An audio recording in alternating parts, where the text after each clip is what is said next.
સ્પર્ધાત્મક પરીક્ષામાંથી સીબીઆરટી પદ્ધતિ નાબૂદ કરવા અને ફોરેસ્ટ ભરતીમાં નોર્મલાઇઝેશન બાદ ઉમેદવારોના માર્ક્સ પ્રસિદ્ધ કરવા જેવી માંગ સાથે છોટાઉદેપુર જિલ્લાના ઉમેદવારોએ આવેદનપત્ર આપી રજૂઆત કરી। છેલ્લા ઘણા સમયથી ગૌણ સેવા દ્વારા forest CCE, sub auditor, senior surveyor, મદદનીશ એન્જિનિયર, ગ્રાફિક ડિઝાઇનર એમ અલગ અલગ સંવર્ગ અને કેડરની ભરતીઓ સીબીઆરટી પદ્ધતિ દ્વારા લેવામાં આવી। આ પદ્ધતિને ગુજરાતમાં પહેલીવાર જ્યારે પ્રયોગ કરવામાં આવ્યો તે પહેલા કહેવામાં આવ્યું હતું કે સીબીઆરટી દ્વારા પરીક્ષા લેતી એજન્સી ખૂબ વિશ્વસનીય, પારદર્શી, પેપર સહિત ફૂલ સહિત છે, પરંતુ છેલ્લી લેવાયેલ તમામ પરીક્ષાઓમાં પદ્ધતિ ખરી ઉતરી નથી। તેના કારણે અનેક છબરડા સામે આવ્યા, જેને લઈ છોટાઉદેપુર જિલ્લા ઉમેદવારો મોટી સંખ્યામાં રિલીઝ સ્વરૂપે કલેક્ટરને આવેદનપત્ર આપી રજૂઆત કરવામાં આવી હતી। Bureau report, Rehan Patel, Chhota Udepur.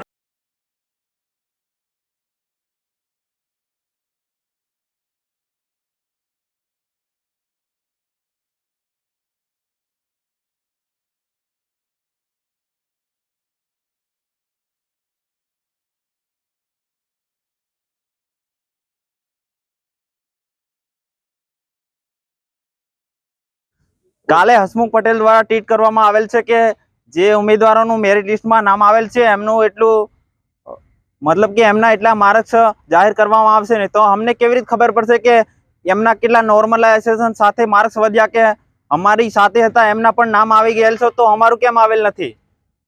આથી અમે છોટાઉદેપુર જિલ્લાના કલેક્ટર શ્રીને આવેદન પત્ર પાઠવીએ છીએ। અને અમારી બીજી એક માંગ છે કે અમે 3 વર્ષની સમય લીધો તમે, તો અમે 3 વર્ષનો ટાઈમ બગાડ્યો, તો આટલા વર્ષમાં બીજી બી ભરતી આવી શકતી હતી, તો તમે બીજી બી જગ્યા વધારો।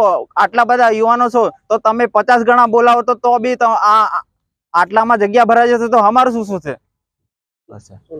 મારું નામ ચૌહાણ પ્રફુલ કુમાર છે।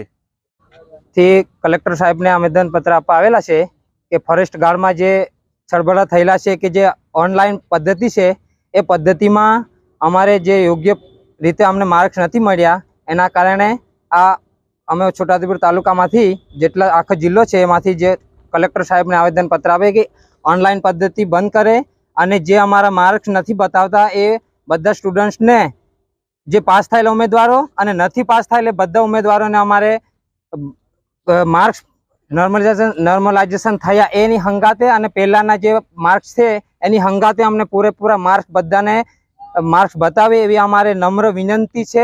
અને અમને માર્ક્સ જોઈએ તો આગળ પદ્ધતિ પરીક્ષાની થશે, બાકી ન થાય। મારું નામ છે રાઠવા રાકેશભાઈ દીતલિયાભાઈ।